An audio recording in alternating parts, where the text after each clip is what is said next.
All right, everybody, welcome to this live session. It's almost a wasted week, but the FOMC is now, by the way, the chart has never improved. Well, I believe from now on, since the FOMC is out of the way, we might begin to see better price action. Okay.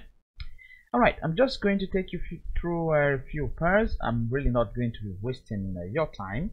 So I'll just go through a few pairs, those that are of importance to us, and show you what we are expecting. Okay.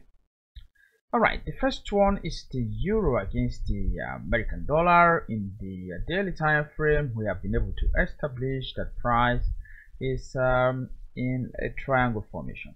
All right, in a triangle formation that is actually marking the possible end of this push to the downside. We might be seeing price rallying back up in this pair. That is why I have always advised not to go short around this zone because we might see a bounce. So yesterday we saw that reaction of that proposed lower triangle leg, and price is still pushing to the upside. Okay, this is still bullish in my view. In the forward time frame, we got price breaking that trend line.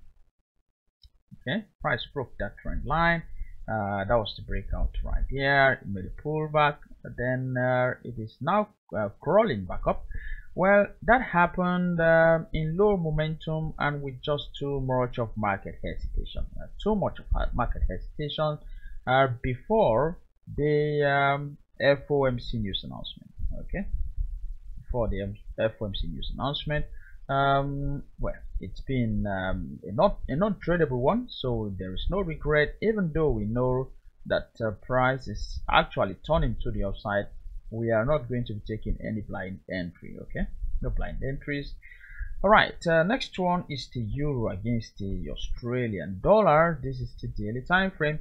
Price has bottomed out, giving us a bottom right here. And the next time price came to challenge that level, you can see the current candle that we are having in this pair. Let me actually zoom in this. That's it there. That is a reversal candle there. It is a doji around that previous swing low. Okay, it is giving us a hint that hey, the next move, that's for tomorrow, is likely going to be to the upside, possibly for a range. Okay. But as you know, for those of you who have the mentoring course, this is a low quality reversal signal. We don't really pay much attention to that, and so we are not going to be trading this reversal signal here. Okay, if you want to do, then you probably want to cut down on your risk.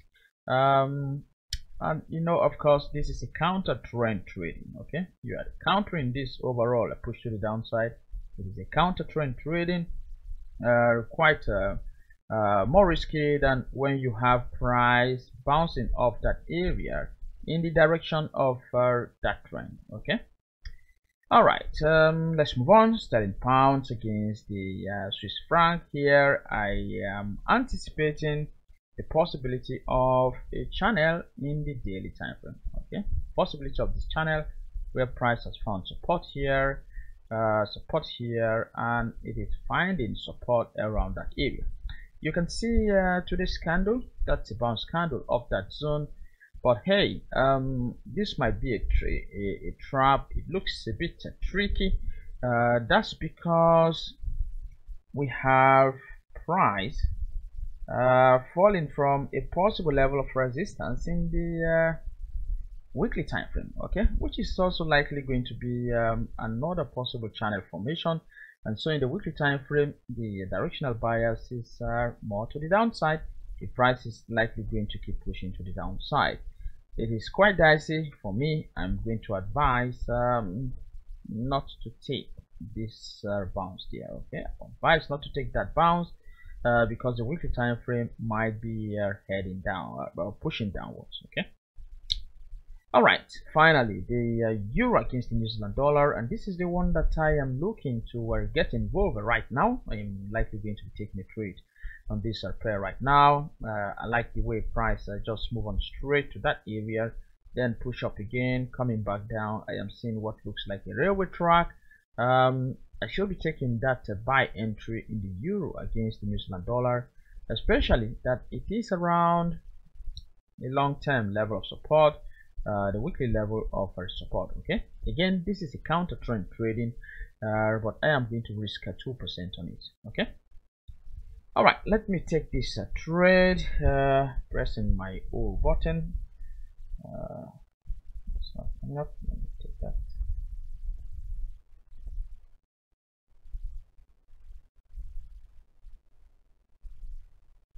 Okay, bring in the lot size calculator.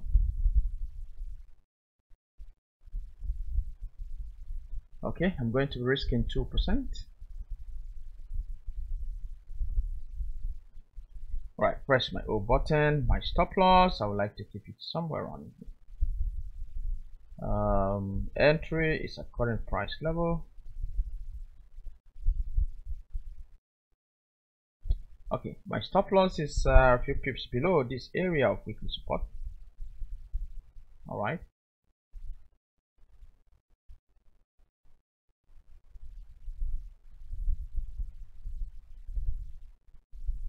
Okay, so I use all right, hitting on my buy button. Okay, my hands are now dirty, taking that trade.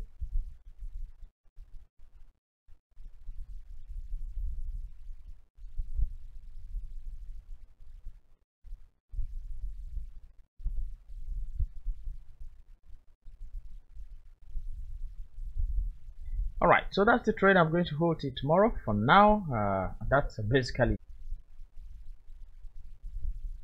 okay. You're asking for the euro against the Canadian dollar. Let me look at that. All right, the euro against the Canadian dollar. This pair has been struggling around a channel area.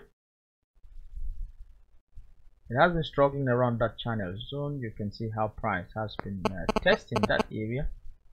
Okay, how price has been testing that point, and this is actually a support zone. All right, it is attempting to pull through. If it does pull through, then we are likely going to see another push to the upside. For me, it's still a problematic zone. In fact, in the daily time frame, it is looking quite bullish, but price is heading again to a level of resistance. All right, this is now the new level of support.